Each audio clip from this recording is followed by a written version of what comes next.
어제 국회는 헌정사상 최초로 현직 법관의 탄핵 소추안을 압도적 찬성으로 가결했습니다. 이번 법관 탄핵은 견제와 균형의 원칙 아래 삼권분립 민주헌정체제가 처음으로 작동했다는 역사적 의미를 갖는다고 생각합니다. 헌법 가치를 지키며 법률과 양심에 따라 재판하는 모든 판사들이 이번 탄핵에 영향을 받아 권력의 눈치를 볼 것이라는 야당의 주장은 판사에 대한 모독입니다.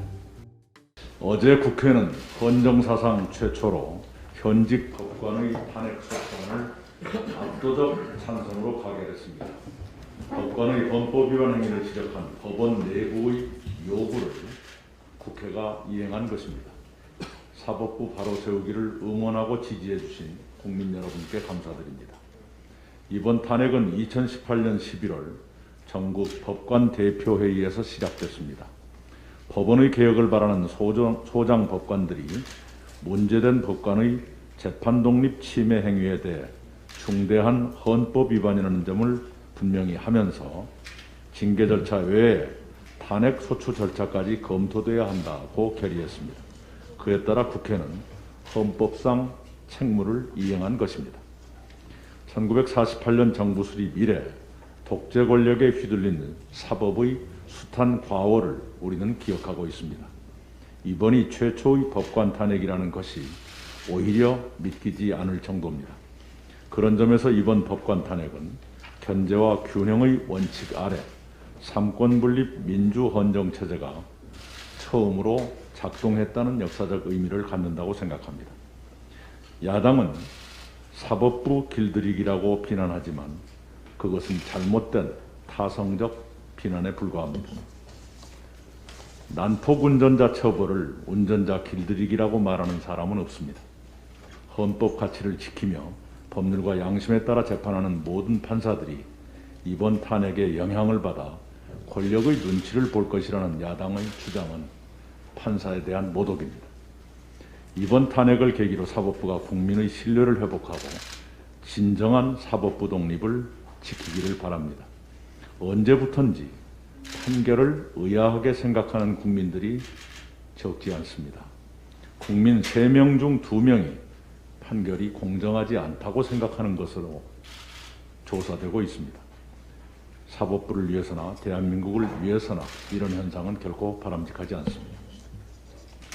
정부가 어제 주택시장 안정화 대책을 발표했습니다.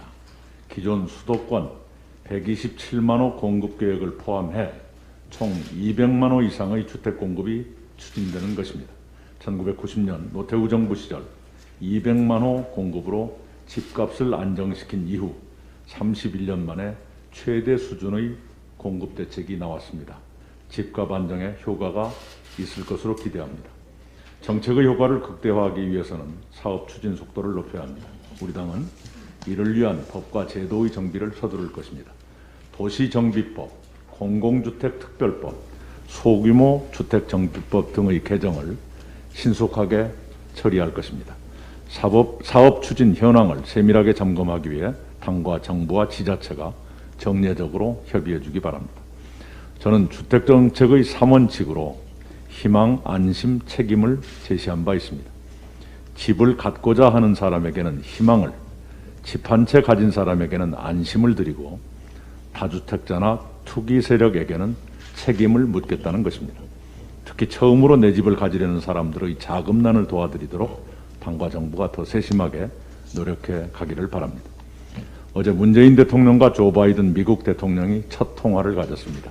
두 정상은 공동의 가치에 기반한 한미동맹을 더욱 굳건히 하고 항구적 평화 정착을 위해 함께 노력한다는 대원칙에 합의했습니다. 두 정상이 대북정책 공조에 첫 발을 뗀 것이며 본격 소통을 시작한 것입니다. 2년 전 하노이 북미 정상회담 이후 멈춰선 한반도 평화 프로세스를 재가동할 발판이 되기를 기대합니다. 코로나19 상황이 진정되는 대로 한미 정상회담을 열기로 한 것을 희망적 신호로 받아들이고 싶습니다.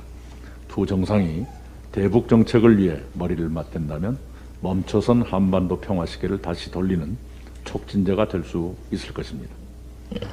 한미 양국이 한반도의 봄을 되찾기 위해 모색하는 시기에 야당은 여전히 색깔론과 북풍 공작을 계속하고 있습니다. 개탄스러운 일입니다.